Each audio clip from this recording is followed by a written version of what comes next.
Blair. Mm-hmm. Yep, Michael Sheen. And Michael Sheen steps onto the stage, and he's got his dastardly mustache. Dastardly. Very dastardly. And my automatic thought was, oh, they dragged Michael Sheen into this. like, it wasn't, oh, Michael Sheen. It was, oh, Michael Sheen. Yeah. You deserve so much better than this movie. Yeah. But, I mean, it's hard to pinpoint exactly why I don't like this movie. Right. But I don't like this movie. No, the more I've chewed on it, I won't be watching it ever again. Well, the thing is, it is unforgettable because of how segmented it is. Yes. And yet completely and entirely forgettable. Yes. It's a paradox to me. Because it literally is two movies fighting for the limelight. It's,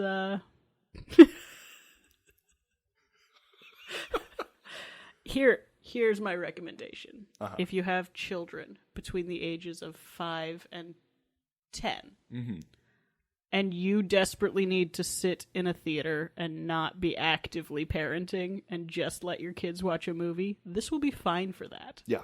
You won't suffer. Your kids won't learn anything too horrifying or pick up any jokes that are too bad. No, yeah.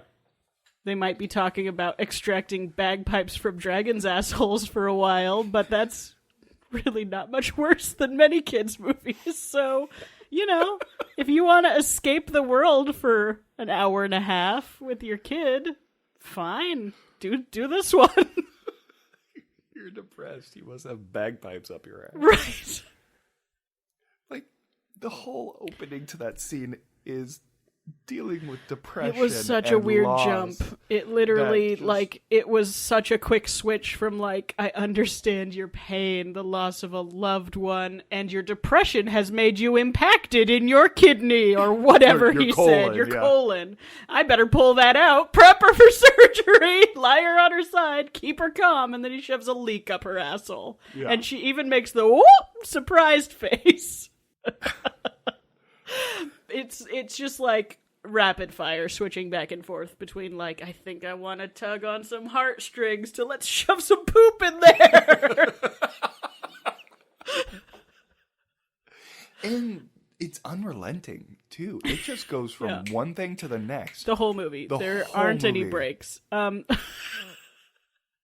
It's two good movies wrapped into one not very great barely watchable movie. But one thing to its credit is it's not very long. No. It's an hour 40. And most bad movies feel longer than they actually are. This one felt, pretty on pace. It felt like the pacing was good. Yeah. The pacing was good. The content was a bummer. It was it was like an animal that looks good in every way, and then when you cut it open and look at its skeleton, you're like, whoa, what's happening in there? This thing shouldn't be able to walk. Totally off topic. Oh, no. Based off of that. Terrifying segue. Have you ever seen a penguin skeleton? No. They're 60% neck. Huh. Their body is actually where their little fins come out. Yeah. That's their shoulders. That's their shoulder. And so they've got, if they're 3 feet tall, they've got 1.5 feet of neck. And I don't know what to do with that information. There you have it, ladies and gentlemen. It's our review of Dolittle.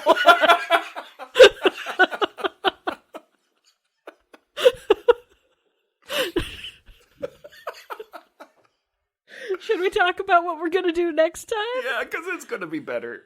It is going to be. It's a time-tested, proven better. I think it's actually... Oh, it's a little short. It's 7 years short. But I was going to say, if it was 1, we could hold off. 7. No, it's 7 years. Long. It's 7 years short. But we are going to be doing Buster Keaton. Yep. We're going to be looking over a couple movies, kind of doing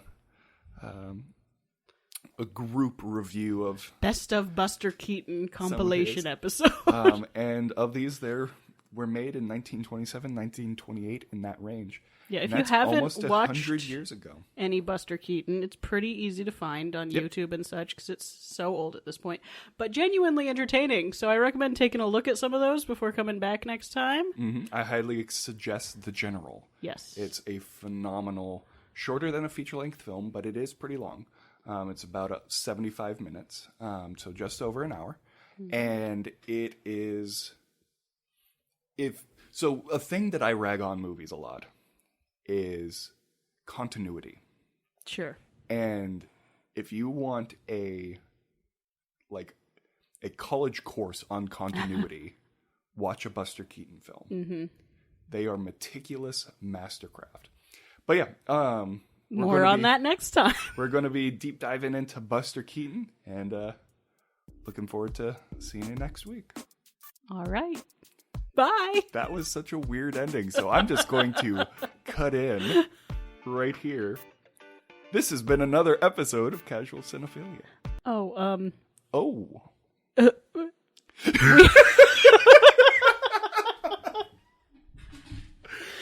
We also have a Patreon now. Oh! Forgot about that. I guess if you like hearing us talk about pulling bagpipes out of dragons' assholes, there's more where that came from.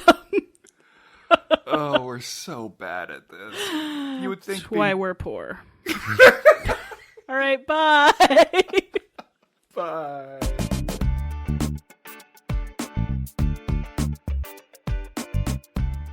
Music from filmmusic.io. Funkorama by Kevin MacLeod. You can find his music at incompetech.com. Licensed under Creative Commons 4.0.